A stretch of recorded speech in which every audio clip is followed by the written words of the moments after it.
não à toa eu sou tão crítica do home office, porque eu tenho consciência de que 98% do que eu sou como profissional foram as pessoas às quais eu estive exposta ao longo da minha trajetória. E que você seja apaixonado pelo direcionamento o suficiente para ficar firme nele, mas flexível o suficiente para se deixar ajustar a rota de acordo com novas informações que se apresentem no seu caminho. Porque inflexibilidade não é sinônimo de inteligência, né? Você tem que saber adaptar com as informações novas que aparecem. É interessante que aquelas pessoas falam, não, mas o Mark Zuckerberg é dropout, não sei quem é dropout, não sei. Eu falo, gente, ele primeiro passou em Stanford em Harvard, para depois fazer o dropout, né? Você consegue tirar umas férias, ficar off? Não, ficar off não. Impossível, não, né? Impossível, não, né? Ficar off não. Eu vi um pai que trabalhou muito, que nas férias a gente não podia viajar, que ele estava sempre trabalhando, mas que não era uma ausência injustificada. E para mim isso foi muito claro desde moleque. Eu faço questão de criar isso, essa percepção para eles, né? E sempre, criança, os meus também falam, mas por que você tem que ir trabalhar? E eu faço questão de não responder porque eu preciso ganhar dinheiro. Você tá com tempo? Misa Antonini começou sua trajetória como engenheira industrial formada pela UFMG, passou por grandes empresas como Itaú, Grupo Pão de Açúcar e a CEMIG. Em 2018, assumiu o cargo de CFO da Singu. Ela liderou o processo de venda da startup para a Natura, coordenando o handover em plena pandemia. Em 2022, entrou no G4 Educação como sócia CFO, estruturando toda a área financeira. E em 2024, assumiu o cargo de CEO em meio a uma crise interna e hoje conduz o crescimento estratégico do grupo. Misa une visão financeira e operacional para criar negócios sustentáveis. E nesse episódio, ela mostra como transições bem executadas fazem a diferença entre consolidar ou derreter uma empresa.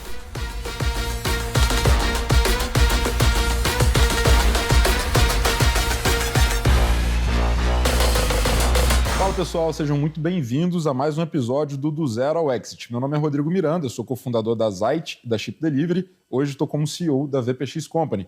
E aqui no sofá da minha casa eu recebo empreendedores que já escalaram, fizeram grandes negócios e chegaram a vender suas empresas, suas participações. Meu compromisso com você é contar tudo que esse mundo do M&A, das vendas e fusões de empresas, contempla. Não só a parte boa, mas também as partes desafiadoras. Aquilo que todo mundo passa, mas pouca gente fala. E antes da gente começar, eu já vou te fazer um pedido. Se você está no Spotify, clica para seguir a nossa página. Se você está no YouTube, clica e se inscreve no nosso canal.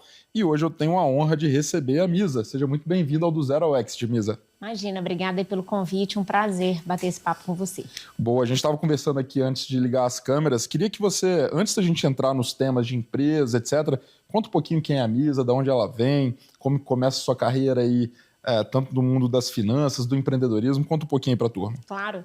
Bom, eu sou formada em engenharia de produção na UFMG, morava em Belo Horizonte. Me mudei para cá em 2011, eu passei em alguns processos de trainee, já queria área financeira, então eu entrei, nada melhor do que o mercado financeiro para aperfeiçoar, ainda mais que eu tinha vindo de uma trajetória mais técnica como engenharia. Então, eu entrei no mercado financeiro, fiquei no Itaú Unibanco na área de relações com investidores, depois tive passagem pelo Grupo Pão de Açúcar, outro segmento totalmente diferente, que é o varejo.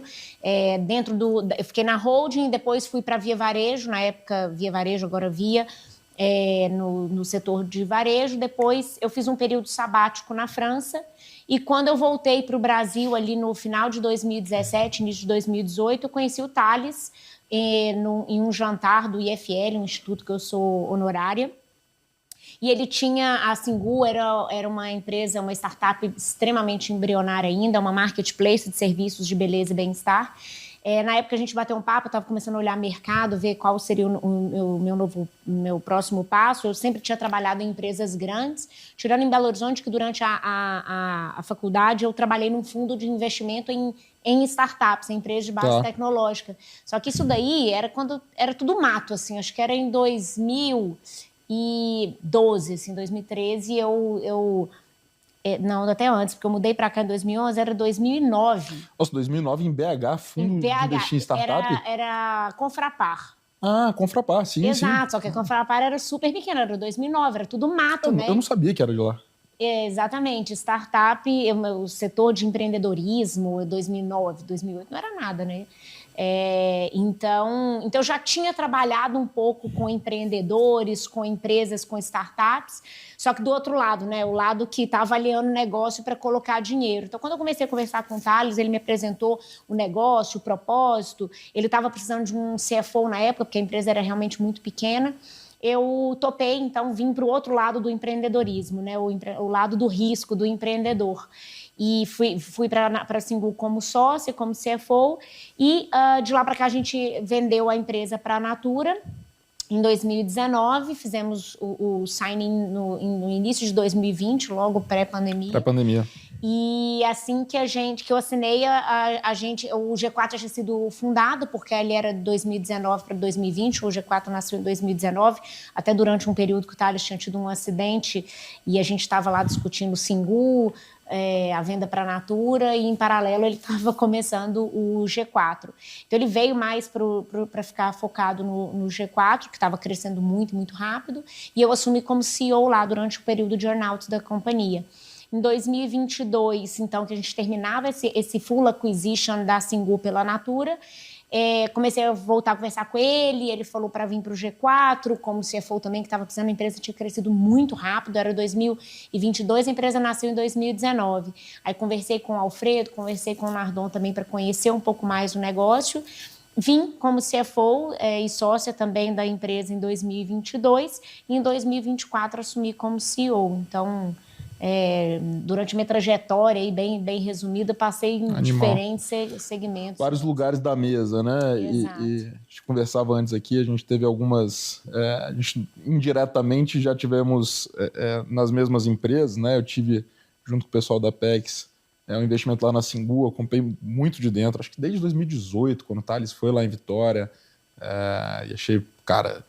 na época eu estava também captando para minhas startups, e o Thales com um traquejo, né, de falar com o investidor e tal, muito bacana, e aprendi muito, e entrei ainda sem ter dinheiro para quase nada naquela época, né, mas entrei porque queria acompanhar, e foi muito bacana acompanhar tudo isso que teve, né, como é que foi o período pré-pandemia, ali com a Natura, etc. Acho que tem muitos aprendizados, a gente pode falar um pouquinho mais sobre isso aqui.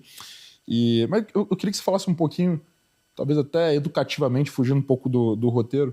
Você sai de uma carreira técnica, eu também sou engenheiro, né? Mas você sai de uma carreira ou de uma formação técnica, vai para grandes corporações, depois vai para empresa menor, startup, etc. Como que você enxerga isso? Assim? Você acha que tem alguma fórmula, algum roteiro? Na semana passada eu tive um camarada da minha empresa, um moleque muito bom lá, que recebeu uma proposta de uma grande empresa, de um grande banco para ir trabalhar e tudo. E é difícil dar conselho porque eu nunca tive do lado das grandes corporações, né? Você acha que na vida assim tem um roteiro perfeito? Ou se você pudesse voltar atrás, você estaria empreendendo desde o início ou não? Como é que você enxerga? Não, eu acho que a primeira resposta é que não existe um roteiro perfeito, né? Ou certo e errado. Não é tão maniqueísta como isso. Mas eu acho que você tem que ter intencionalidade em todas as suas decisões.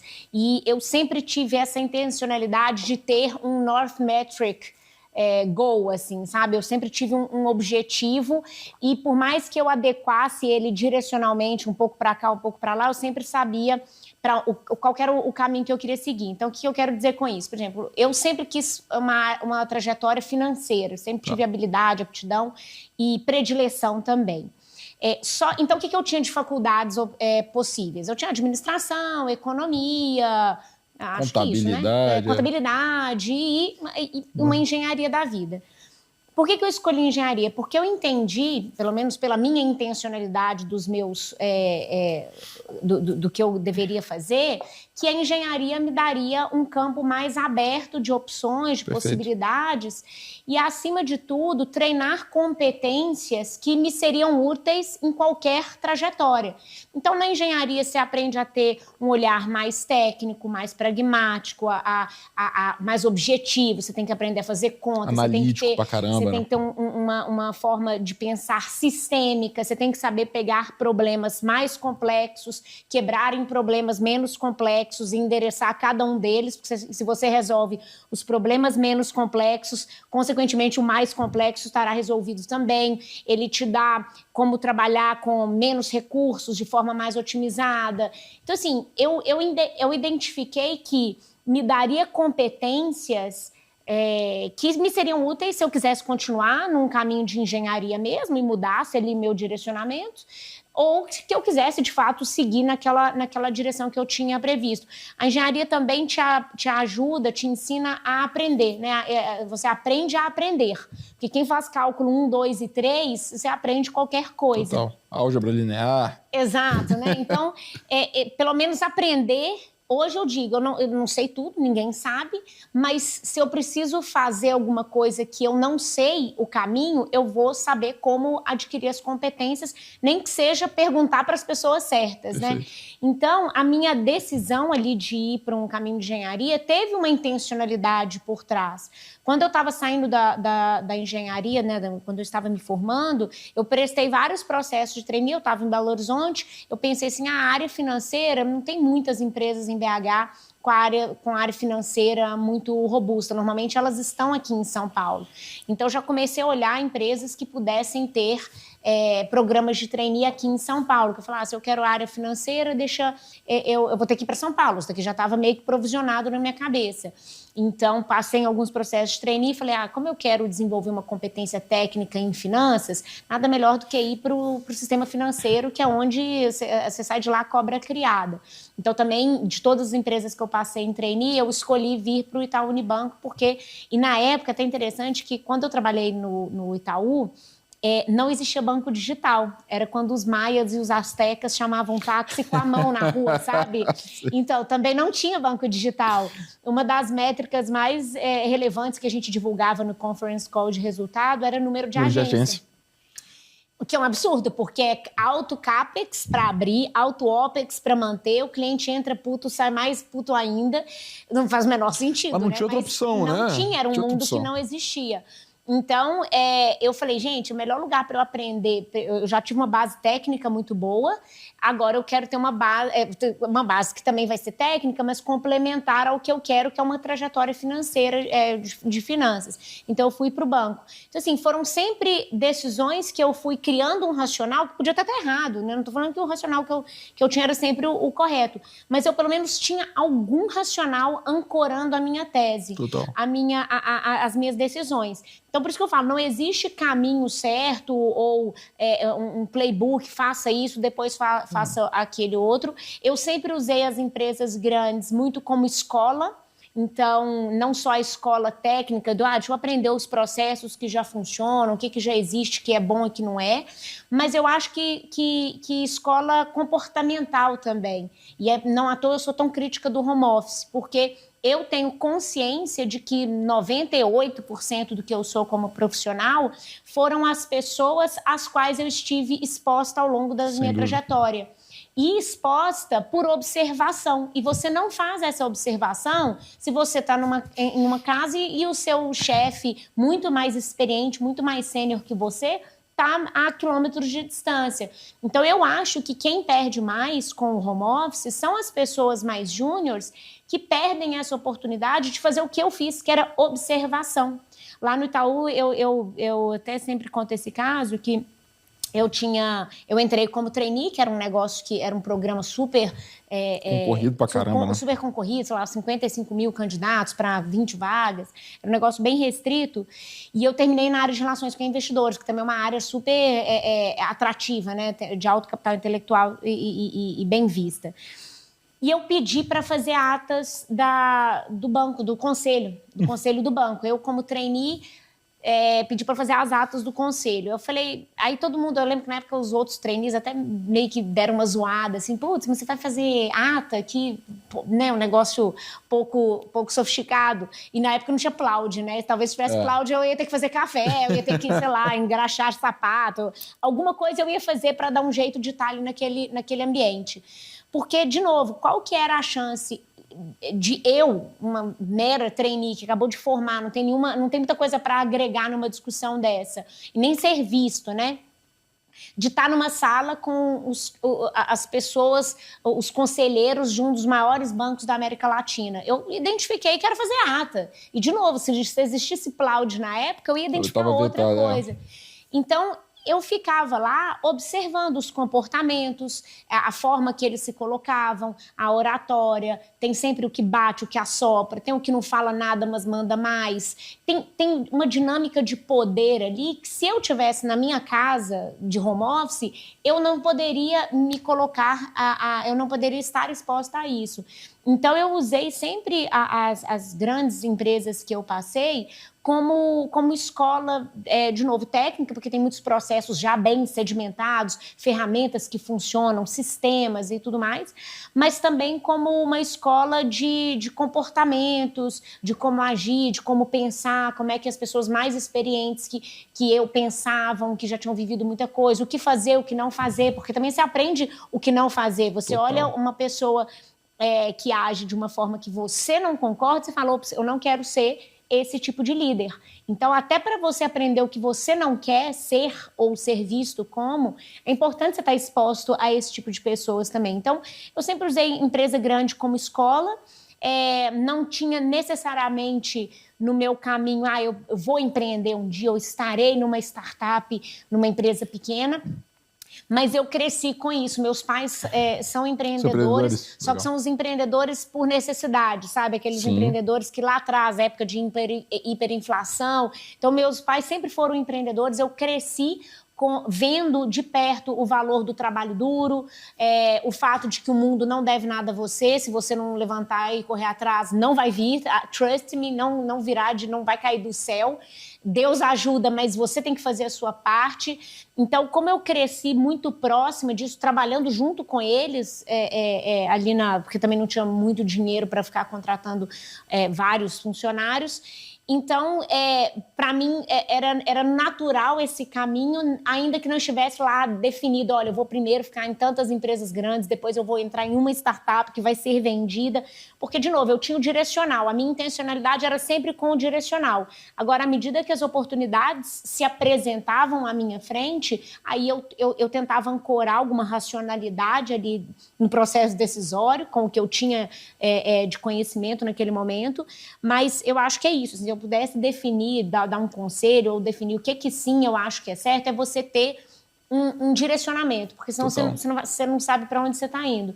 E que você seja apaixonado pelo direcionamento o suficiente para ficar firme nele, mas flexível o suficiente para se deixar ajustar a rota de acordo com novas informações que se apresentem no seu caminho.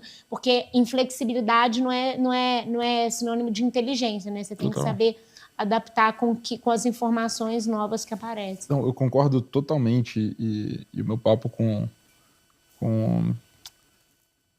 esse colaborador na semana passada, eu falei, cara, você está entre duas coisas completamente distintas, né? Um grande banco ou a VPX, por mais legal que possa ser, cara, uma empresa pequena, elas vão te levar para caminhos muito diferentes. E talvez a grande reflexão, e às vezes um pecado, né? Quando a gente é moleque lá com 22, 23 anos, ter que decidir o que quer para a vida, mas não é decidir, né? Mas você refletir. Eu acho que o ato de refletir já é importante. Bicho, se você quiser empreender na sua vida, eu não tenho dúvida que você está no lugar certo. Agora você vai falar, não, cara, eu quero ser um CFO de uma grande empresa ou de um banco, etc. Porra, sua decisão está tomada. Vai o quanto antes para lá e tudo certo, a gente continua amigo, etc. E, enfim, infelizmente ele topou continuar com a gente. Mas eu acho que essa é uma das decisões mais difíceis que a gente tem na vida, né? O que a gente quer? Mas quando você fala, eu vejo fundamentos muito parecidos até com o que eu tive, que eu vejo em boa parte de empreendedor, assim, né? Uma formação técnica, de estudo, eu tô dizendo, né? Sim. Eu vejo a importância do estudo, cara. Porra, eu adoro estudar formalmente, não é nem só Não, cara, sentar na cadeira, porra, ter prova. Eu acho prova um negócio importante, você aprender a aprender, você ser colocado à prova. A gente tem sempre a tendência de procrastinar, então ter um marco onde você precisa consolidar os aprendizados. Eu sou muito fã, assim, da educação bunda na cadeira, vamos dizer, né, cara? De estar no lugar e estar presente, etc. Eu acho que até fazendo um ponto, é interessante que as pessoas falam, não, mas o Mark Zuckerberg é dropout, não sei quem é dropout, não sei. Eu falo, gente, ele primeiro passou em Stanford em Harvard, para depois fazer o dropout, né? Então, primeiro você consegue passar em Harvard, aí depois a gente discute se você vai ou não terminar a faculdade, né? Mas as pessoas tentam fazer um cherry picking, que é pegar um caso específico e quantos outros foram dropouts e não deram em nada. É um viés de confirmação, confirmação absurdo, né? Mas é super interessante isso. E eu sinto falta, assim, não é que eu sinto falta, mas como eu não passei, eu fiz muito processo de treino também, não passei em nenhum processo seletivo, recusado em todos. Às vezes eu falo, pô, talvez tivesse sido legal ter passado em alguma empresa. Acho que por essa questão de observação também, de ter visto outros líderes, etc. Porra, eu não tive isso, né? E, cara, é muito duro. Até hoje, assim, tô 10 anos na mesma posição, que é sendo CEO das minhas próprias empresas. E é duro, assim, né, cara? Você nunca tem com quem fazer um one-on-one, você não tem com quem espelhar, pelo menos não dentro da empresa, né? Então eu concordo contigo, acho que não tem trajetória perfeita, acho que todas as trajetórias elas têm muito ensinamento, mas o objetivo, né?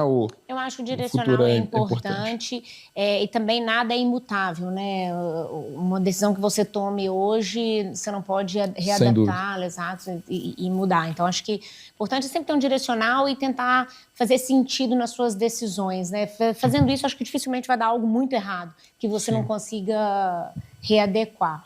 Boa. Eu quero puxar o ponto da Singu, que, pô, negócio super disruptivo, acompanhei de perto. Eu queria trazer a perspectiva da Misa ali dentro, porque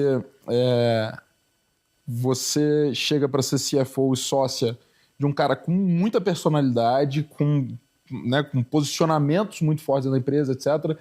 E o CFO normalmente é quem tem que fazer, às vezes, contrapontos, né? Eu não sei exatamente como que é a sua relação, mas imagino que, porra, você é a pessoa que eventualmente fala, ó, não dá pra gente avançar nesse caminho, etc. É muito comum que o CFO tenha esse papel. Como que é ter esse papel de controle financeiro, de racionalidade, etc., lidando com empreendedores na mais pura definição da palavra, assim?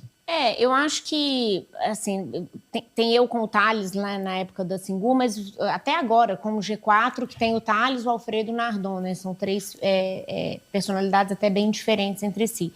Mas falando de forma geral, o CFO, ele evoluiu, o papel do CFO evoluiu muito nos últimos anos. Acho que para muito mais do que apenas o cara que lança débito e crédito, total, vê o que é contas a pagar e receber. Exato. Eu acho que ele foi exigido dele um papel estratégico muito maior, um papel até criativo muito maior. Tá aí a pandemia para nos mostrar que quem tinha o CFO ou o diretor financeiro mais criativo sobreviveu mais tempo ou até melhor em um cisne negro que a gente viveu, né? Até o Warren Buffett que fala, quando a maré baixa é que a gente vê quem estava nadando pelado. E tinha muita gente nadando pelado nesse momento, quando o dinheiro secou, a liquidez secou, ficou muito mais caro e muito mais arriscado. Os CFOs tiveram que mostrar ali uma competência técnica, estratégica e criativa mesmo muito grande. Então, acho que esse é um primeiro ponto sobre uma característica que diferencia CFOs. O segundo ponto, aí acho que entrando na sua pergunta de ser aquele papel que bota o dedo na ferida, é você ter base objetiva, né, de dados, porque contra dados e contra fatos não há argumentos. Então eu posso até mostrar os fatos e aí a pessoa fala, olha, estou entendendo o fato e mesmo assim vou tomar um risco. Eu quero tomar um risco. Você pega o Elon Musk, ele chegou lá, você imagina ele entrando lá na sala e falando assim, gente, vamos fazer um foguete da ré. Deve ter vindo o cientista da NASA escrever no quadro que a matemática não permitia, a física não permitia, mas é impossível, a física está dizendo que não. Ele, não, mas nós vamos fazer. Aí o outro financeiro, o CFO, falou, olha, mas a gente vai gastar bilhões de dólares e não vai dar certo. Ele, não, mas nós vamos fazer, vai dar certo, vai dar certo. Então, contra todos os fatos e as probabilidades, ele deu aquele leap of faith ali do empreendedor que realmente visionário, apaixonado pela visão que ele teve, ele tomou aquele leap of faith e contra tudo e contra todos deu certo, o foguete deu ré, né? Então tem esse ponto também. Mas eu acho que para cada um foguete que dá ré, tem as outras, sei lá, 19 vezes que o cara olha e fala assim, não, realmente, agora que você me mostrou dados, que você me deu visibilidade, realmente eu vou mudar a minha opinião. Então, acho que eu com o Thales, a gente sempre teve essa dinâmica. A gente fala assim, o Thales é o caos, né? É o que traz a disrupção, o sonho grande, nós vamos fazer, nós vamos entregar. E eu sou a ordem que vai colocando as bolas no chão e aterrissando na realidade. Tá bom, se a gente vai fazer isso, o que a gente precisa fazer? Então, tem que criar esse processo, esse controle. E é o que a gente fala, se tem só ordem, tudo para, né? Tudo vira burocracia quase. Vira burocracia, você não consegue escalar, inovar. E se é tudo caos, você também não consegue crescer um prédio de 100 andares no caos. Então, você precisa dos dois coexistindo, como se fosse o yin e yang, onde eles são complementares e mesmo no meio da ordem precisa ter aquela bolinha preta ali do caos, porque é o apetite a risco, que sou eu, apesar de eu organizar as coisas, para a base para a gente conseguir crescer e colocar as ideias deles em prática, trazer para a realidade, eu tenho que ter algum apetite a risco ali, alguma criatividade, uma flexibilidade para pensar em algo que às vezes eles não estão pensando, para antecipar riscos e conseguir mitigá-los. E ao mesmo tempo eles precisam, apesar de ter o caos que vai trazer a inovação, ele precisa ter aquela bolinha branca de falar, cara, eu preciso de ordem em alguma instância. Então, agora que eu trouxe a ideia, Misa, vem cá, me ajuda a operacionalizar. Então, a gente sempre trabalhou em simbiose muito harmônica, do tipo, quando tiver que mostrar o lado ruim do negócio, eu vou mostrar, embasado em dados, eu nunca falo, gente, eu acho isso. Eu já chego com informação, com dado, e depois pode até ser que mesmo contra o que aqueles dados mostram, a gente ainda assim avance. Beleza, mas eu dei visibilidade para que a decisão fosse tomada com todas as informações possíveis. E eles, ao mesmo tempo, sempre que eles trazem uma ideia muito grande, eles me consultam, porque eles sabem que eu tenho um apetite a risco, e quando eu falo, gente, isso daqui não dá. Porque não dá mesmo. É porque não dá mesmo. Porque, assim, a gente já passou por várias coisas, a gente já fez várias coisas disruptivas. E se eu falar que realmente não dá, eu tenho certeza que eles vão ponderar isso e vão falar, não, cara, se a Misa tá falando que não dá, porque não deve ter alguma coisa muito grande que a gente não tá vendo. Então, eu acho que essa simbiose, uma relação de confiança também, sem sombra de dúvidas, é importante. E a confiança não só de lealdade, mas a confiança técnica também de embasamento, de, olha, eu confio na informação que ela tá me trazendo, seja para, cara, vambora, podemos comprar essa briga que I have your back, ou não, cara, isso aqui é too far, acho que vai dar um problema muito grande. Então, acho que tem que ter essa confiança de lealdade, de estamos juntos nas trincheiras mesmo, nós somos sócios, afinal de contas, é o interesse de todos nós que isso aqui dê certo, mas também a confiança técnica de embasamento, de que eu trouxe visibilidade e luz a tudo que deveria ser trazido e ponderado numa decisão. Eu costumo falar que um dos principais trabalhos do CFO é transformar incerteza em risco, né? Porque a incerteza, cara, pode explodir. Né? O risco você enxerga, você toma uma decisão, etc. E eu tenho uma opinião um pouco enviesada, talvez, mas se você pudesse escolher, de todos os levels que você pode ter na sua companhia lá, o CFO seria o primeiro que você fala, puta, essa pessoa para mim é indispensável? Olha, até que no meu caso, talvez eu escolheria outro antes, porque você já tem a base, né? Então, assim, como eu tenho um background como CFO de finanças, a minha curva de pegar informações que sejam vinculadas ao financeiro, ela é muito mais encurtada. Então, até o pessoal lá do time fala que eu tenho o dedo podre. Pode ter uma planilha que tem 50 colunas, 70 linhas, eu falo assim, aquele número ali tá estranho. Aí, quando vai ver, é um erro de fórmula, entendeu? Você fala, putz, mas você pegou um único número com erro. Mas é porque eu já tenho um olhar treinado, eu sou muito detalhista, eu faço deep dive nas coisas, que eu consigo pegar rápido esse tipo de informação. Então, te respondendo, eu provavelmente não pegaria o CFO, porque eu já tenho o braço de CFO muito forte dentro de mim. Eu pegaria provavelmente um CRO, porque eu falo, cara, eu preciso vender mais, melhor, então eu certamente pegaria um CRO para poder... O resto eu garanto, entendeu? Como CEO, tendo uma trajetória toda do CFO, o resto eu garanto. Agora, vamos vender e vamos ter margem, vamos trazer dinheiro para dentro de casa, vamos ganhar LTV, recorrência e tudo mais. E pegando esse gancho, né, do CFO, começando a entrar no tema aqui de M&A, né? Lá, um pouco antes da pandemia, vocês fazem ali o M&A com a Singu, mas queria talvez que você pudesse contar um pouquinho dos bastidores ali do início do namoro da Singu com a Natura, você na posição de CFO, até depois você fazer a transição, passar por pandemia, enfim, como a gente até falou um pouco antes aqui, né? O M&A ele não acaba quando você assina um contrato, né? Tem normalmente anos ainda para se desenrolar. Conta um pouquinho de dentro como é que foi essa história aí. Legal. A operação em si, o Thales trouxe, ele teve um papel, como você mesmo falou, ele vende o negócio muito bem, ele vende a ideia muito bem, ele obviamente abriu o caminho de comunicação, toda essa parte de trazer o negócio junto com a Natura, ele fez, e aí uma vez que a gente ele foi em Nova York aprovar um negócio com o conselho da Natura que ficava lá, e uma vez que a gente fez o BP, aí obviamente quando vinha para fazer o BP, era eu e o João, até na época o João Fernandes. Explica para o pessoal o que é BP. É o business plan. Então, é todo modelo de negócio, não só você mostra, né, você tem as DRE, você tem todos os inputs que vão gerar, porque a DRE já é o output de várias variáveis. Premissas, etc. Várias premissas de crescimento. Então, não só o negócio até aqui, e você pega o negócio de hoje e projeta o que será daqui para frente, para você poder vender aquilo para o possível comprador. E, obviamente, ele tem que validar as premissas, porque você pode estar maquiando o número, enfim. Então, tem pode estar sendo otimista. Pode ser muito otimista, enfim. Então, você tem que fazer cenários, qual que é o cenário realista, o cenário pessimista, o cenário otimista e assim por diante. Então, o Thales, ele tocou toda a parte negocial, obviamente, com a Natura, de trazer o negócio. Ele, como empreendedor, ele estava vendendo a empresa, filosoficamente a empresa ali, o modelo de negócio, o que a gente queria fazer, o que a gente queria construir.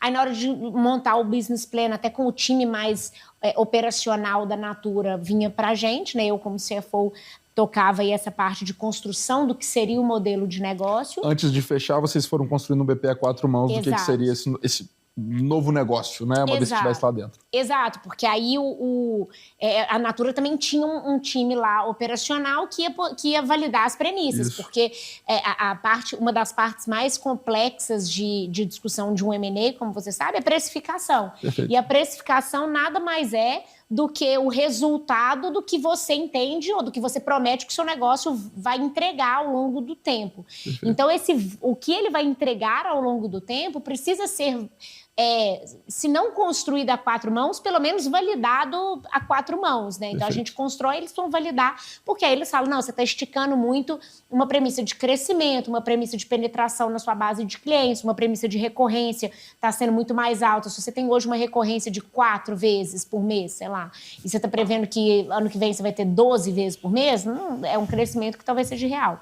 Então, a gente construir a parte objetiva da operação até o momento que a gente assina, e aí eu assumi como CEO no período de earn-out, porque você precisa entregar o BP. Então, não é só fazer o business plan, assinar e acabou, agora eu estou de férias. Muito pelo contrário, ali que começa a parte difícil e complexa, que é entregar o que você ancorou, porque é um path to control, né? Eles vão colocando dinheiro, comprando participações na empresa, e você tem thresholds, que são as entregas de alguns indicadores. Então, eles colocam a primeira tranche, você tem que entregar o primeiro ano, ou o primeiro semestre, depende do período.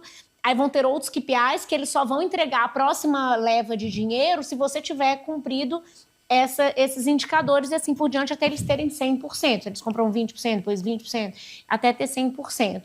Então, o período de earn-out, ele é um período muito crítico, porque basicamente, se você não entrega os indicadores aos quais você se comprometeu, porque também tem aquele empreendedor que fala, eu vou pegar o BP e jogar lá tudo, esticar todas as premissas para o meu negócio valer muito. Beleza, mas se você não entregar, fica no caminho. O negócio vai cair. Né? Eu posso te interromper rapidinho, porque eu acho que você falou muita coisa interessante aqui. Eu gosto sempre de trazer um pouco do lado técnico. Pessoal, você pode me corrigindo. Claro. Um ponto interessante aqui, pessoal. Durante a negociação, antes do fechamento ou do closing, provavelmente até antes do signing, as equipes, tanto vendedora quanto compradora, fazendo um BP a 4 mãos. Quando eu vendia chip para Americanas, a gente também fez isso. E aqui mora justamente essa armadilha que a Misa falou, de às vezes a parte vendedora querer ser muito otimista. Eu costumo falar, Misa, que durante a negociação ali, a parte vendedora, tudo que você fala vai ser usado contra você em algum momento. Vai ser cobrado. Vai ser cobrado. Vai ser. Se vai ser usado contra, não sei, mas vai ser cobrado. Se você for pessimista, o preço vem baixo. Se você for otimista, o cara até bota um preço maior, mas ele vai jogar um variável muito maior e falar, tá bom, você está garantindo que você vai entregar isso, eu te pago se você entregar. Então você precisa ter uma dose de ciência, uma dose de arte também, e você encontrar o ponto ideal, né? É claro que você tendo pessoas competentes, como a Misa, como o time dela, e também bons advisors, você vai achar esse ponto ideal, onde você nem desanima por ser pessimista e também não dá aquele tiro de meta maluco lá, tá? Outra coisa bacana, né? Esse M&A que eles fizeram, ela falou esse path to control, ou seja, um caminho para ter o controle. Então, uma aquisição feita em tranches, que também envolve um risco relevante para quem está vendendo, obviamente para quem está comprando também, porque as duas partes estão se obrigando, mas esse é um formato de transação, tá, que também merece muito detalhe na hora muito detalhismo, assim, né, um carinho muito grande sobre quais são os indicadores, o que vai estar vinculado. Se você vai botar um indicador tipo um EBITDA, cara, definir lá como que vai ser calculado, o que é despesa não recorrente, etc. Então, pessoal, muito cuidado, tá, ao fazer suas transações, estejam bem assessorados, porque esse tipo de transação, normalmente você está lidando com uma empresa muito maior, tipo uma Natura, uma Americanas, que o cara já fez isso 50 vezes. Né? Isso é, assim, perfeito as colocações. Acho que tem alguns pontos trazendo até para um case real, né? Acho que tem, quando tem essa discussão do business plan a 4 mãos, é igual quando você está vendendo e comprando um carro. Quem está vendendo fala, nossa, o carro é maravilhoso, olha que lindo. Quem está comprando fala, mas tem um arranhãozinho aqui. Porque ele quer jogar o preço para baixo. Mas isso aqui não está muito bem. Nossa, o volante está desgastado. Então fica a parte vendedora querendo achar problema e a parte compradora querendo achar problema para jogar o preço para baixo e a parte vendedora querendo maquiar a noiva para poder falar, não, mas esse aqui é o melhor carro do mundo, toma esse negócio. O que é normal, né? É normal. Então é uma discussão de preço ali que faz todo sentido. Eu acho esse é um primeiro ponto importante.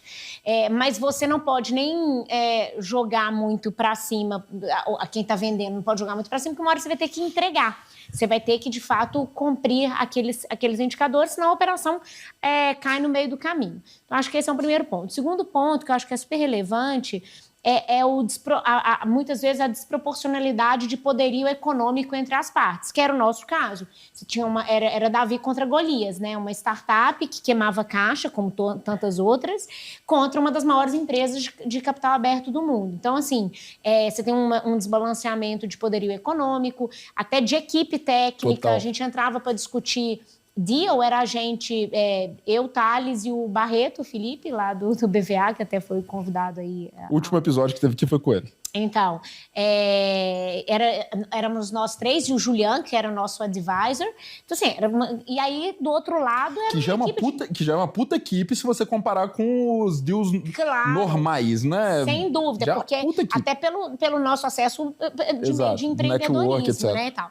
Então, assim, do outro lado, era uma mesa com 20 pessoas. Aí tinha o maior escritório do Brasil de jurídico, o outro, não sei o que, o próprio jurídico da Natura, só o jurídico da Natura já era maior do que a nossa empresa inteira.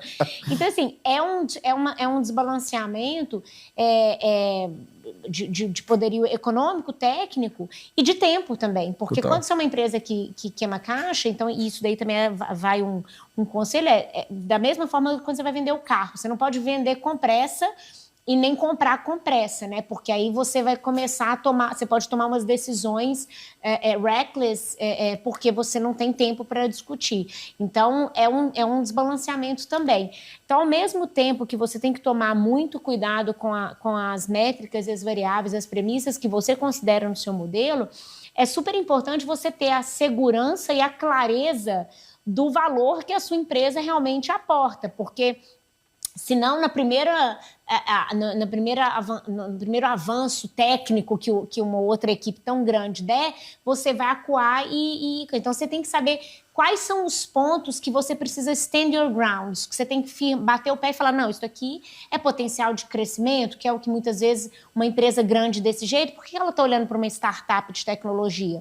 Provavelmente ele está olhando potencial de crescimento, ele está olhando um canal novo de distribuição, de aquisição, enfim, algum valor a sua empresa, pequena que seja, né, uma mera startup, entre aspas, algum valor você consegue aportar. Então, você não pode, você tem que ser modesto no que você coloca de desafio, claro, concordo, e você precisa ter visibilidade real do valor que você aporta, porque aí nesse ponto você vai conseguir stand your grounds para poder brigar por preço. Saber o que você tem de valor, de fato, para aquele cara ali, né? Exato. E escolher bem as brigas, né? Claro. Porque às vezes o pessoal... Puta, cara, eu já vi assim... não, porque se atrasar o pagamento vai ser IPCA. Não, eu quero CDI. Caraca, bicho, será que essa é a discussão mais importante? É claro que faz diferença, né, em montantes maiores, mas às vezes bota tudo no mesmo bolo, né, as discussões. Então, acho que... Isso é um ponto importante. A gente fala que durante um M&A, às vezes o silêncio fala também, né? Então, você tem que saber a hora de brigar por alguma coisa, a hora de se manifestar e a hora de aguardar, porque às vezes o próprio tempo trabalha ao seu favor. Sim. Em algum ponto ou em outro, ou é o que você falou, você deixa passar um ganho, né, uma vitória, porque você vai brigar em outra. Então, você tem que saber quais são as concessões que você dá para você falar assim, olha, isso aqui eu até deixei você, porque eu acho que tudo bem, para mim. Você tem que vender caro. O ponto a sua concessão também tem que ser, ó, não vai ser IPCA, beleza, mas você mostra que foi sofrido ali para aquela concessão ela ter algum valor de barganha em algum outro ponto que você não está disposto a flexibilizar depois. Outro ponto muito legal que a Misa falou aqui, pessoal, eu tive uma situação, acho que parecida também, que a minha empresa queimava caixa, né? E a negociação foi alongando. E a gente foi ficando sem caixa, foi ficando sem caixa. E eu já tinha amarrado a compra dos investidores antigos, então não tinha mais aonde pedir dinheiro. Né? E eu dependi do cara que eu estava negociando, Daniel Mendes, fundador da Sapori, que eu fazer um agradecimento público aqui, um cara que ajudou a mudar a minha vida, dos meus sócios, etc. Na confiança, a gente ainda não fechou, não temos todos os termos, mas eu vou antecipar uma grana para vocês, depois desse negócio a gente abate do preço lá na frente, né? Mas se você tem uma empresa, cara, que queima caixa, toma muito cuidado com as negociações, com o senso de urgência do lado do comprador, né? Porque senão chega uma hora que você fala, meu amigo, me manda qualquer coisa que eu assino porque eu vou morrer, né? E eu acho que é uma situação que a gente tem que ter muito cuidado, né? Pô, mas muito legal. E aí entra no famoso earnout, a gente já falou muito aqui no canal sobre earnout, eu costumo chamar até de earnout, né? Que a maioria das empresas tem dificuldade de pegar. E você assume... Foi logo depois de fazer a transação que você assume como CEO? Foi logo depois. Tá. E essa missão da integração com uma grande companhia, se é que teve integração de fato, ou ali no primeiro momento ou não, e você assumindo pela primeira vez, pelo que me parece, como cargo de CEO, né? O que muda para a Misa e esse novo desafio? Foi um baita desafio, acho que um pouco, claro, pela abrangência ali de temas, né? Você sai de uma cadeira de CFO agora para CEO. Mas eu acho que o maior desafio daquele momento era a pandemia, né? Que não era um desafio só para mim. A gente assinou o contrato, o closing foi dia 7 de abril e o Dória fechou a cidade de São Paulo dia 8 de abril. Foi um negócio assim... Foi 7 de abril de 2020? 20. Nossa, já estava rolando, né? Não, todos os M&As da Natura no mundo inteiro tinham sido congelados. E aí o Thales foi no presidente da Natura e falou assim, cara, você não tá entendendo, o nosso não é congelar M&A não, isso aqui é sedimentar uma falência, né? As profissionais vão perder a renda, porque é o que você falou, a gente tem o caixa curto, você já está contando com aquele aporte, uma vez que todas as cláusulas negociais já estavam alinhadas, a gente não estava até travado para fazer qualquer tipo de fundraising. Então, a gente falou, não é que você está congelando, segurando um M&A, você está dando um decreto de falência na empresa. Então, ele conversou muitas vezes com o pessoal lá e conseguiu que o nosso M&A foi o único que não parou. Caraca. Impressionante. E aí... o talento também, né, do empreendedor, o traquejo do Thales, não era a primeira vez que ele estava passando por isso, imagino que isso conte muito, obviamente, com todo o suporte lá de vocês, né? Sim, sim. E aí, bom, a gente conseguiu, então, que a operação seguisse, só que fato fato é que a cidade estava fechada e não podia exercer nenhuma venda de serviços, né? Era o auge da pandemia. E aí a gente teve que suspender a plataforma, o app ficou suspenso durante 15 dias. E aí todas as profissionais ligando para a gente desesperadas, porque elas não tinham outra fonte de renda, falando, gente, eu não tenho dinheiro para comprar o remédio do meu filho, eu tive que voltar para o meu ex-marido que me batia, porque eu não tenho mais como pagar meu apartamento. Assim, foi um período super tenso, super conturbado. A gente começou a tentar ajudá-las de alguma forma e foi muito interessante, porque naquela época o Dória dava aquelas conferências de imprensa quase todo dia, né, para dar um status. Em uma delas, de uma forma bem en passant, algum repórter falou assim, mas um vizinho não pode ir na casa do outro fazer um cabelo, né, para conversar, para ajudar, sei lá. E ele falou assim, se é um serviço individual, né, só tem duas pessoas ali, um fazendo com o outro, gente, tudo bem. No que ele pegou isso, a gente gravou a tela, mandamos até para o Barreto, falamos, Barreto, isso daqui a gente consegue ancorar uma defesa para poder voltar a reativar o aplicativo? Aí ele falou, olha, no Brasil é aquela coisa, né? Até o passado é incerto, mas pelo menos se a gente cai brigando, dando um soco, pelo menos a gente dá. Então ele falou, isso daqui é suficiente, porque os atendimentos da Singu são todos individuais, né? Seja qualquer serviço que prestava. Então, com aquilo ali que a gente tinha para ancorar a tese, a gente conseguiu reativar a plataforma e voltar a atender, mas obviamente com uma queda de demanda grande, porque naquele momento estava todo mundo sem saber o que era aquele vírus, como evitar, o que estava acontecendo, então teve uma queda de demanda assim. Então, o nosso desafio inicial ali era pegar um BP que tinha sido aprovado com números, né, patamares de pré-pandemia e agora adaptá-los para uma nova realidade do negócio que a gente não sabia quando retomaria. Então, a gente estava todos os dias reprojetando, né? Todo mês a gente reprojetava que a pandemia ia acabar 3 meses depois, porque não sei se você lembra, naquela época era daqui a 3 meses já está tudo normal. Eu achei que quarentena era 40 dias, não era? 40 diazinhos a gente... Aí todo mundo assim, não, até daqui a 3 meses tá mundo normal. Aí chegava 3 meses, nossa, não, daqui a 3. Então a gente ficava... Que insanidade foi esse negócio. Uma reprojeção infinita de cenários e muito alinhado com a natura de dar visibilidade para que a gente tentou garantir. A gente falou assim, olha, dado que os indicadores financeiros não serão os mesmos, porque o BP foi ancorado num outro volume pré-pandemia, a gente vai retomá-lo, mas não, a gente perde 1 ano praticamente, vamos garantir os KPIs operacionais, porque isso está no nosso controle, e a gente tentar ancorar a defesa da próxima tranche nos indicadores operacionais. E isso a gente garantiu que eles até melhoraram, porque como a gente estava fazendo menos volume de serviço, a gente conseguia fazer wow moments com aqueles momentos wows, né, com os clientes, a gente conseguia até ter um nível de excelência maior, porque o volume era menor. Então a gente ficava usando aquilo ali para negociar com a Natura, olha, esse daqui não está entregando, mas assim, estamos vivendo um cisne negro, mas os KPIs de operação que estão, sim, ao nosso alcance, eles estão melhores. Aí vira uma renegociação constante, né? Então... O que é muito comum, né? Em períodos pós-transação, de earn-out, etc.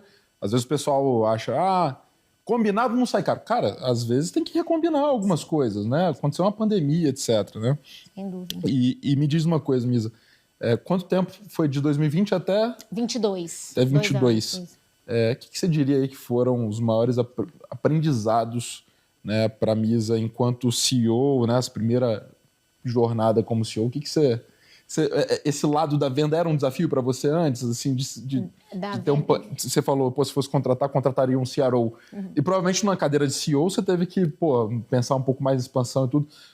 Isso era um desafio? O que teve mais de aprendizado enquanto CEO, Misa, nessa primeira passagem? Eu acho que, assim, primeiro, da importância de sempre dar a visibilidade para as pessoas, né? Não adianta o CEO ter a estratégia muito clara na cabeça dele, ter o planejamento estratégico muito claro, se isso não cascateia para as pessoas. Total. Então, acho que a importância de garantir que as pessoas tenham visibilidade do futuro, do para onde estamos indo, isso é indiscutivelmente um dos pontos mais importantes.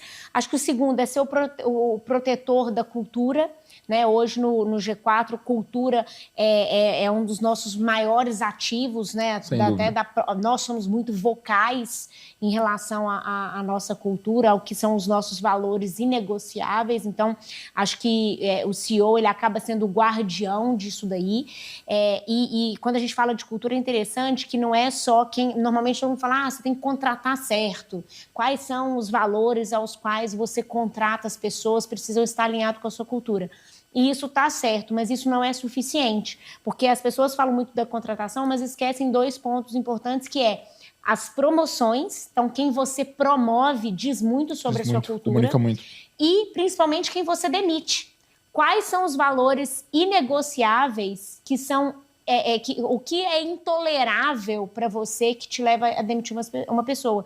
Então, isso precisa estar muito claro para as pessoas também, porque fala-se muito, você precisa contratar as pessoas certas, alinhadas à sua cultura, mas você precisa promover as pessoas que apresentam os comportamentos alinhados à sua cultura, e você precisa demitir rápido as pessoas que agridem frontalmente a sua cultura. E eles muitas vezes esquecem desses últimos pontos, e isso passa a comunicação. Se você fala que a sua cultura é uma cultura que valoriza honestidade, e uma pessoa, sei lá, faz alguma desonestidade com um cliente, com um fornecedor, aceita uma coisa que não deveria, você não demite, as outras pessoas todas da sua empresa, outras 1.000 pessoas trabalham na sua empresa, as outras 500 pessoas, elas estão vendo isso. Então, você não está passando a mensagem para aquela única pessoa, você está passando a mensagem para a sua empresa inteira.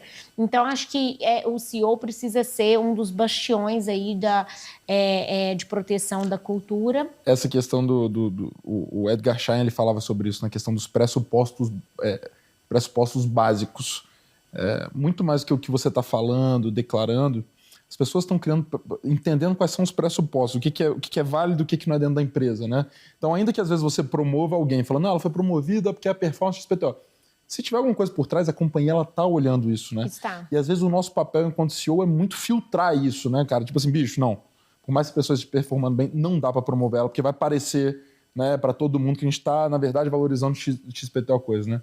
Essa questão dos pressupostos, que eles são super difíceis de serem mudados, e só a liderança, né, Misa, que pode moldar e, de fato, dar o exemplo do que fazer, do que não fazer, e quando você está no cargo de CEO, também de demitir, né? Sim, claro, e dar essa clareza, né, porque os seus liderados diretos e, por seguinte, os liderados diretos até o resto da empresa inteira e você ter 100% de cobertura, eles vão mimetizar o que você está dando, não só como exemplo prático de dia a dia, mas o que você está dando de visibilidade do que são os valores que merecem ser reconhecidos e quais são os pontos intoleráveis de comportamento que ou é uma demissão sumária ou, né, a pessoa vai ser promovida pelo que ela fez de alinhado à cultura.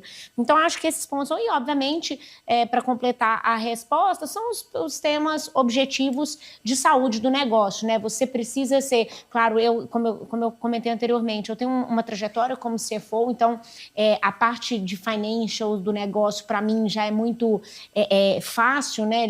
Ela é mais natural, mas, obviamente, qualquer CEO na cadeira precisa conhecer o mínimo do negócio se você fizer 5 perguntas, você tenha a visibilidade do todo e você consiga dar os direcionamentos corretos que as pessoas precisam que você dê.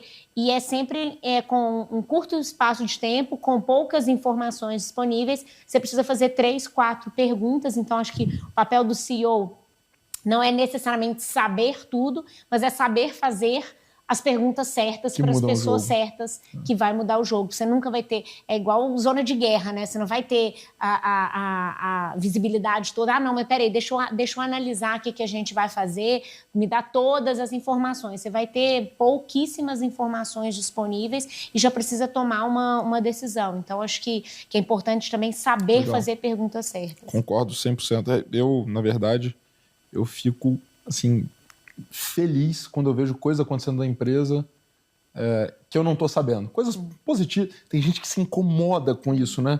Como que isso está acontecendo aqui dentro? Ninguém me pergunta. Cara, é ruim? Não, é até bom, mas... Porra, bicho, tem uma coisa que me deixa feliz, cara. Ver que as coisas estão acontecendo ali sem eu ter precisado analisar o cenário todo de guerra. as pessoas tomando decisão, né? Deixa eu avançar um pouquinho, Misa. Seguinte,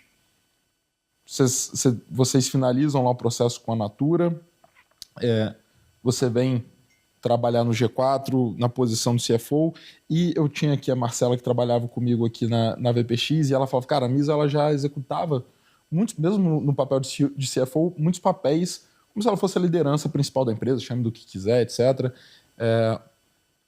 E você assume essa posição oficialmente, pelo menos para quem estava de fora, já numa situação de, não sei se crise ou não, mas numa situação delicada, tendo que administrar ali, interno, externo, etc.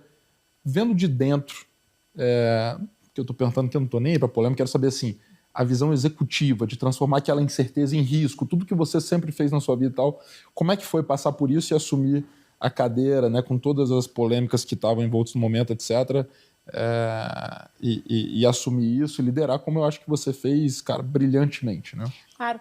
Como você comentou, internamente, como CFO e sócia, eu já tinha todo o accountability suficiente para estar envolvida e exposta a praticamente todos os assuntos, né? A gente tinha acabado de passar 8 meses construindo o planejamento estratégico dos próximos anos e, obviamente, participei muito de perto de todas as discussões e da construção dos números, do caminho, do roadmap do que seriam os próximos anos do G4. Então, assim, na dinâmica interna mudou pouco, que é o que a Marcela comentou, né? Eu já estava envolvida, eu já estava situais, talvez aumentou um pouco a abrangência hierárquica ali, né? De temas que até então eu participava como CFO, porque eu precisava saber o que estava acontecendo, porque eu era basicamente a guardiã financeira do negócio, e agora tinha uma hierarquia direta em relação à pessoa. Então, isso pode ter sido uma pequena mudança. E eu acho que a maior mudança foi da porta para fora, porque, de fato, eu acabava ficando nos bastidores, tocando bumbo ali nas engrenagens da empresa, e agora precisava ter um papel mais institucional da porta para fora, por exemplo, via rede social. Meu Instagram, ele era fechado, tinha, sei lá, 20 fotos, 200 seguidores, eu nunca investi muito tempo nisso, só que naquele momento eles falaram, não, gente, agora você precisa abrir seu Instagram, começar a gerar conteúdo. Você era super low profile. Super, nossa, não gerava conteúdo nenhum e tal. Isso para mim foi o maior desafio, assim, de começar, e é um negócio que demanda. Que faz parte da estratégia, né? Faz parte da estratégia, faz parte da entrega de valor para o nosso cliente, para o nosso aluno, né? O nosso ICP, o nosso ideal, cliente ideal, são empresários e empreendedores. Então, eles precisam consumir conteúdo técnico também, de metodologia, do que a gente faz no nosso dia a dia.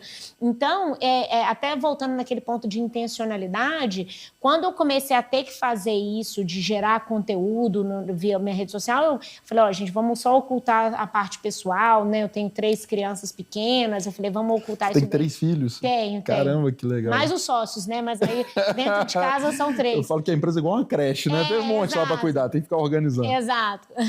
Mas, então eu falei, olha, vamos ocultar as fotos pessoais e tal, e beleza. E eu encaro como trabalho, tem que fazer, eu sou uma resolvedora de problemas, é isso que a empresa precisa, é isso que o meu papel exige de mim, vou fazer. Então, e eu vi, até voltando naquele ponto da intencionalidade, muito mais do que apenas executar a geração de conteúdo porque eu precisava executar, eu vi como uma oportunidade de gerar valor mesmo para os nossos alunos. Quando a gente senta para conversar com eles, a gente percebe, né, e tem 6 anos que a gente faz isso, o quanto o Brasil é um país inóspito para empreender, para o empreendedor, né? Então, a gente está correndo maratona com a bola de ferro amarrada no pé.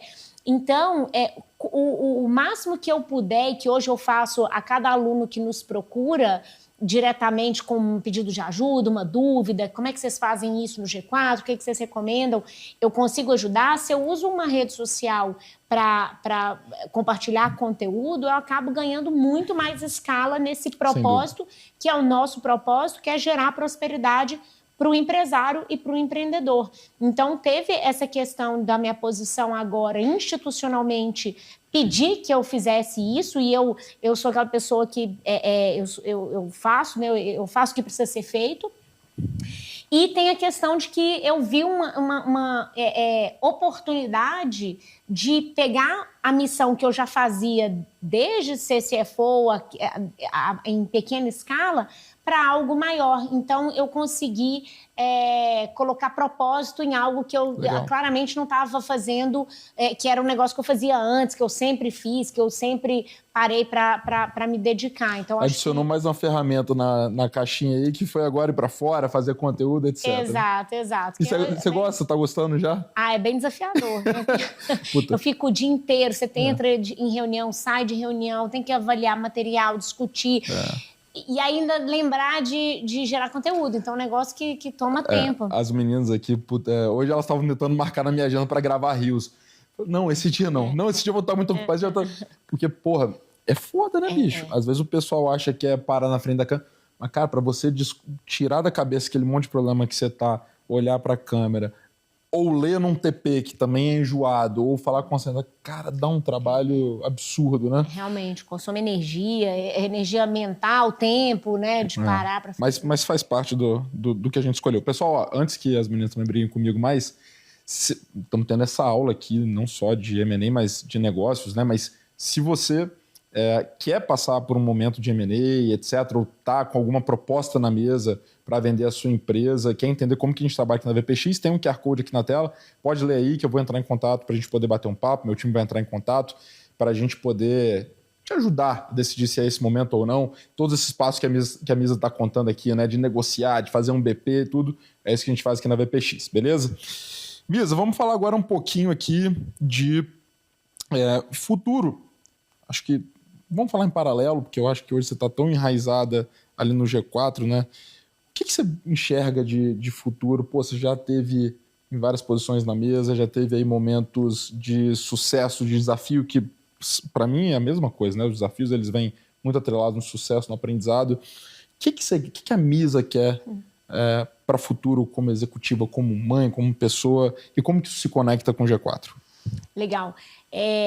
Eu acho que, assim, eu sempre quis ter algum tipo de propósito, né? Sempre busquei usar a minha força intelectual, minha força motora, minha força de horas no dia para gerar algum tipo de valor, né? Hoje, através do G4, a gente consegue fazer isso porque através dos empresários e empreendedores, que são os verdadeiros geradores de riqueza de uma sociedade. A gente não acredita que o governo X ou o governo Y vai mudar uma sociedade, né? A geração de empregos não é o assistencialismo, é a geração de empregos de verdade. É o empresário empreendedor que gera riqueza, né? Seja gerando empregos ou quem está trabalhando de fato. Então, hoje com o G4 a gente consegue ter esse propósito, tanto que uma das nossas metas de mercado é gerar 1 milhão de empregos até 2030. Porque se a gente pensa que uma média familiar aí é de 3, 4 pessoas, tem gente que tem 7, tem gente que tem 1, mas se você pega de 3 a 4 pessoas, se eu ajudei a gerar 1 milhão de empregos, quer dizer que eu ajudei 3 a 4 milhões de pessoas a consumir melhor educação, melhor saúde, morar melhor, viajar, sei lá, fazer o que ele quiser. Então, de fato, a gente está gerando prosperidade para 3 a 4 milhões de pessoas através desses 1 milhão de empregos. Então, o papel que a gente tem, a missão que a gente tem no G4, fora das metas objetivas de faturamento e tudo mais, eu acho que de fato ter essa visibilidade que o que eu estou investindo meu tempo, que eu estou abdicando de estar com a minha família, ela tem um propósito muito grande que vai virar para a minha família também como referência, né, para os meus filhos que vão crescer sabendo disso. Então, quando eu penso em futuro, eu tenho a tranquilidade que sempre vai ter alguma coisa envolvendo esse tipo de propósito. Hoje é através dos empresários. No futuro, eu penso, até a gente fez um offsite todo dia dos executivos e a gente discutiu exatamente isso. Eu falei, gente, se eu não estivesse ajudando empresário, eu acho que eu estaria ajudando a educação infantil ou básica, ou, sei lá, universidade, porque eu acho que foram os campos mais... que sofreram maior deterioração ao longo dos últimos anos, né? Acho que a esquerda tomou conta de todas essas frentes, né? Seja de cultura, de música, de escola infantil, de universidades, e mídia, né? Obviamente. Então, eu gostaria de ajudar, de alguma forma, hoje, com o meu esforço diário, né, com o meu trabalho, eu ajudo uma parte, que é através dos empresários que estão gerando emprego, também estão lá tentando, dia após dia, sobreviver num cenário inóspito como empreender no Brasil.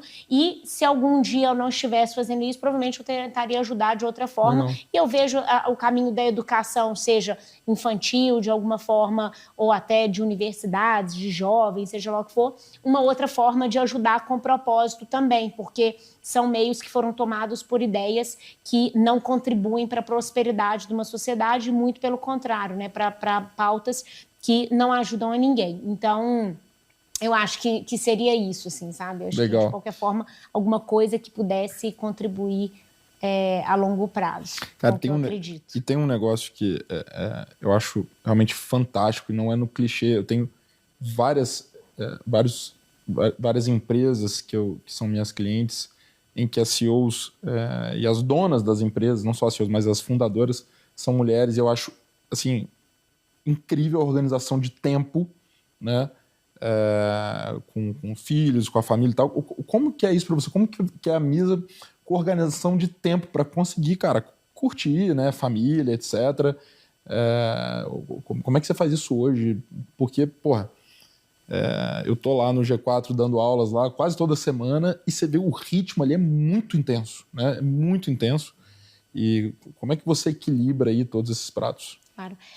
Bom, são várias vertentes, né? A primeira que eu faço, eu sou extremamente intencional, como assim, né, já falei várias vezes essa palavra, mas eu realmente sou extremamente intencional e diligente com a minha agenda.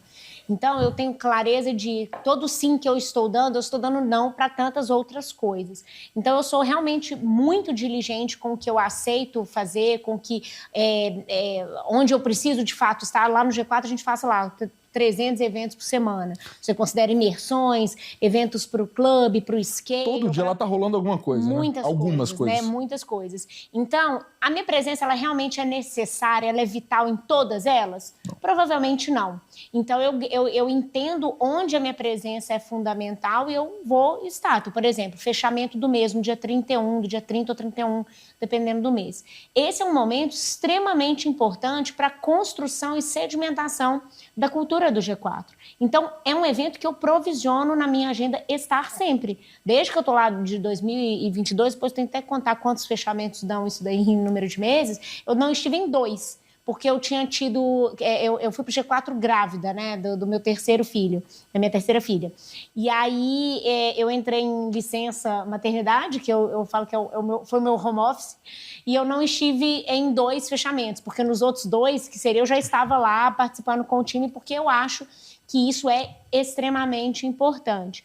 Agora, todos os outros que a minha presença não é tão relevante, eu não vou participar. E então eu sou muito diligente com esses nãos, né? Esses nãos. E eu sou muito organizada com a minha agenda. Então eu falo que tudo que eu vou fazer tá na minha agenda. Se eu vou na padaria e demora 15 minutos, eu vou colocar um invite lá, Total. 7 minutos para ir, 1 minuto para comprar o pão, 7 minutos para voltar, porque isso garante que eu não tenha um dispêndio de energia mental, falando, o que eu faço agora? O que eu não faço? Será que eu estou esquecendo? Vou chegar atrasada. Tá tudo, deslocamento está na minha agenda. Se eu tenho aqui a gravação com você, eu coloquei deslocamento antes, deslocamento depois e o horário da gravação, porque isso facilita muito a minha organização de tempo, de novo, porque eu preciso ter um sistema que funcione para mim. Não é sistema da NASA, nossa, quais aplicativos... É Google Agenda. Google Agenda, Google Agenda, Slack e bloco de notas. Isso daí são as grandes ferramentas que eu uso. Cara, eu falo exatamente isso. Acho que uma das maiores, talvez mais antigas ferramentas de gestão que existem é uma agenda, né? Bem feita. E eu acho que você me parece uma pessoa muito mais organizada, mas eu sou ultra desorganizado. Eu tenho a capacidade de entrar nessa casa aqui arrumada em 3 minutos e revirar ela de cabeça para baixo. Assim. Eu era assim com tudo, mas, cara, quando você... Eu até brinco, né, que o sócio, o fundador, o CEO, muitas vezes ele tem que ser muitas vezes não. Eu acredito que tem que ser o funcionário mais obediente da empresa. Por uma questão de exemplo, de cultura, tudo que você falou. Então, cara, eu preciso ser impecável com a minha agenda, inclusive em falar assim, cara, não consigo fazer isso. Vou nem te decepcionar. Né? Porque a pior coisa é bloquear a agenda, o pessoal se preparar, etc. E você não está disponível para o time. E às vezes o pessoal coloca a agenda do time como uma coisa secundária. Para mim é a coisa número 1. Eu sou bem respeitosa com a agenda das pessoas, justamente por isso, porque eu sei o quanto que a minha é milimetricamente calculada, porque além das obrigações da empresa, né, enquanto CEO, eu tenho as minhas obrigações enquanto mãe, enquanto esposa. Então, acho que você ter uma ferramenta que funciona e ser respeitosa com ela, seja a sua ou seja a dos outros, ela funciona muito. E eu acho que tem uma parte também, isso aqui é a parte objetiva e prática da pergunta que você me fez.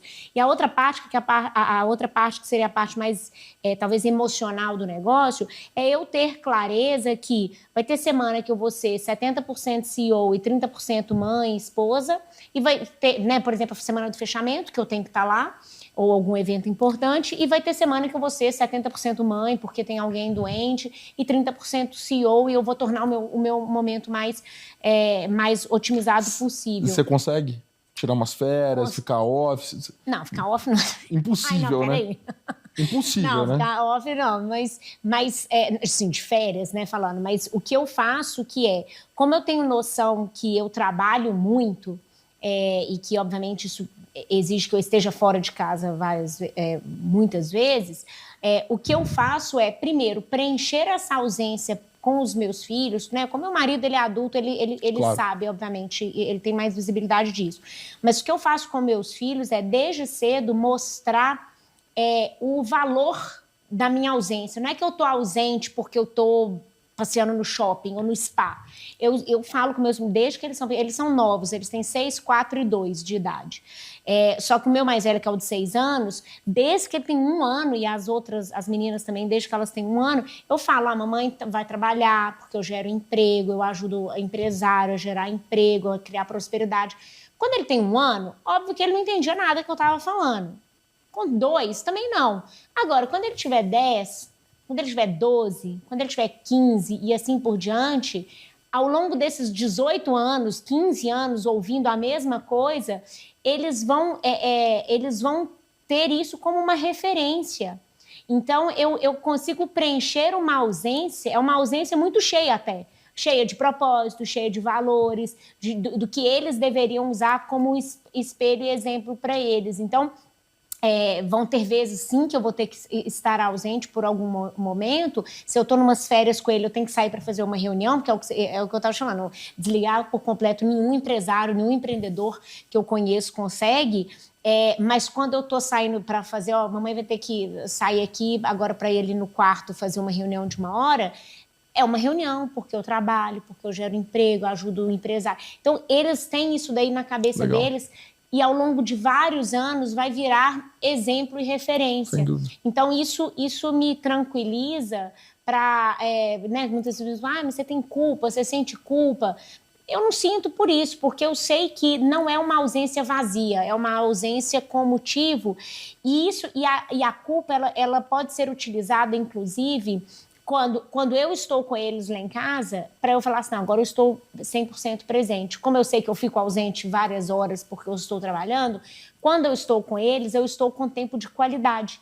Porque se você quiser pegar a culpa como algo, que seja um motivador para suas decisões, para que quando você esteja de corpo e alma, com tempo de qualidade, dando atenção. Eu chego lá em casa, vou desenhar com eles, vou ler livro, vou me dedicar o tempo que eu estou com eles.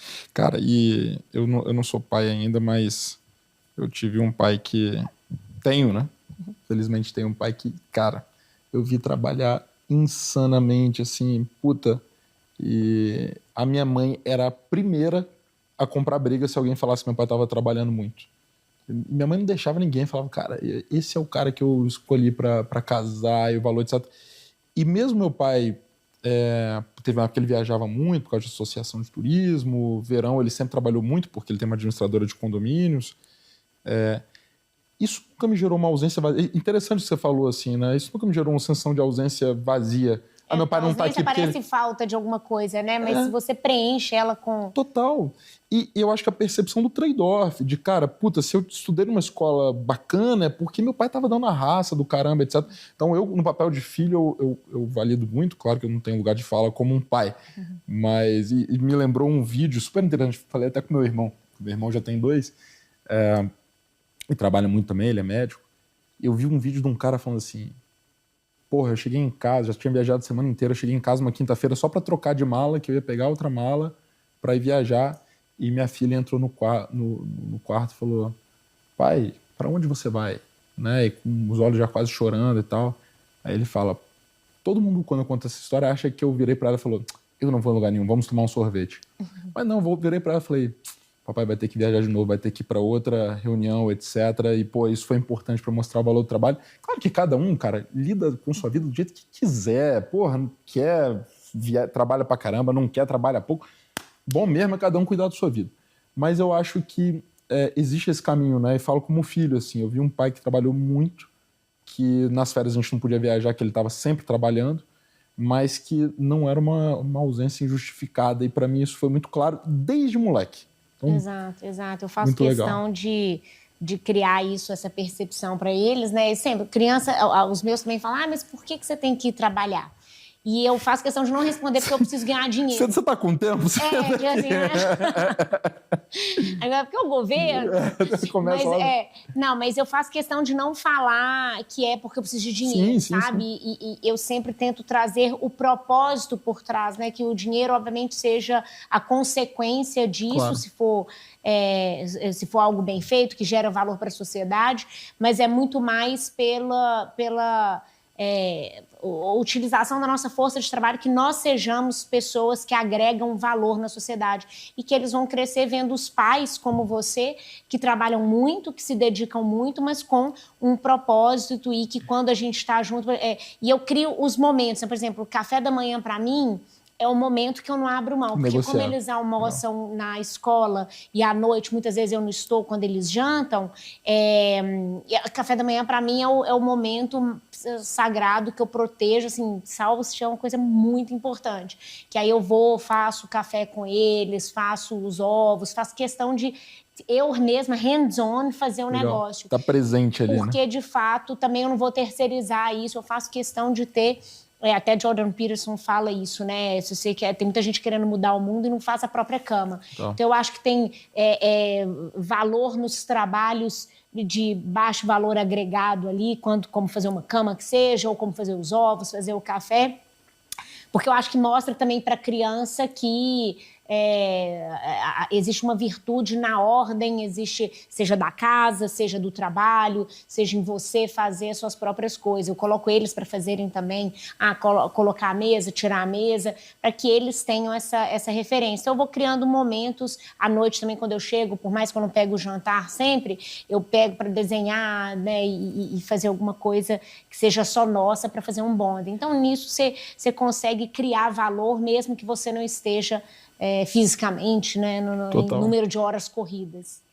Cara, sensacional, Misa. Ficaria aqui com essa aula o dia inteiro, mas inclusive temos que sair, eu tenho que ir lá para o G4. Conhece essa empresa? Tem que ir lá no G4 fazer uma aula agora. Quero te dizer que eu sou, cara, assim, admiro muito sua trajetória, apesar de a gente estar se conhecendo hoje, já acompanhava desde a época de Singu. Faço parte, felizmente, lá do G4, quadro de mentores. Quero agradecer a você, todo o time lá. Você tem um time espetacular. E te agradecer por vir aqui falar um pouco como é que é ser, conseguir dar conta tão bem de todas essas funções, de toda essa trajetória. Eu tenho certeza que isso é uma inspiração. E não é só para mulheres, para todos os empreendedores, executivos que verem a gente. Tenho certeza que a galera vai gostar. Deixa uma mensagem de fechamento aí para a turma. Obrigado por você ter vindo aqui. Imagina, eu que agradeço o convite. Realmente a gente poderia falar só de M&A, se quiser descer nos termos práticos, já daria para falar mais muitas coisas. Nos outros temas também, que a gente acabou começando aqui agora no final. Fico super à disposição. Acho que o benefício de começar a usar a rede social é poder compartilhar isso. Quando eu abro caixinha de perguntas, vem muitas perguntas disso, né? Como é que você faz isso? Como é que você dá conta? E eu gosto de trazer essa outra visão até para tirar as pessoas desse lugar de vitimismo, de nossa, é tudo mais difícil para a gente, ou para eles, ou para não sei quem. Então, porque de fato nunca vi algum empresário, algum empreendedor sentar na frente e falar, nossa, empreender sempre foi super tranquilo, muito de boa, tá fácil. Não, é difícil para todo mundo, é muito difícil, tem muitos desafios. Então, é um prazer poder ajudar. Fico à disposição aqui de vocês e também de vocês que estão nos assistindo. Estou sempre à disposição. Boa. Se quem deixar pergunta aí, qualquer comentário, eu vou pedir para a Misa responder para vocês. Beleza? Claro. Pessoal, esse foi mais um do Zero ao Exit, Misa. Obrigado. Foi um prazer te receber aqui. E se você gostou, dá 5 estrelas aí, segue lá no Spotify, se inscreve no canal do YouTube, compartilhe com algum amigo empreendedor que precisa ver isso. Misa, rede social, Instagram? Misa.Antonini. Misa.Antonini e segue lá, obviamente, @VPX Company. Segue também o meu Instagram, @oRodrigoMiranda. Ficou com alguma dúvida, algum questionamento? Deixa nos comentários, vai ser um prazer a gente falar. Mais um episódio fenomenal. Obrigado pela sua audiência. Até a próxima.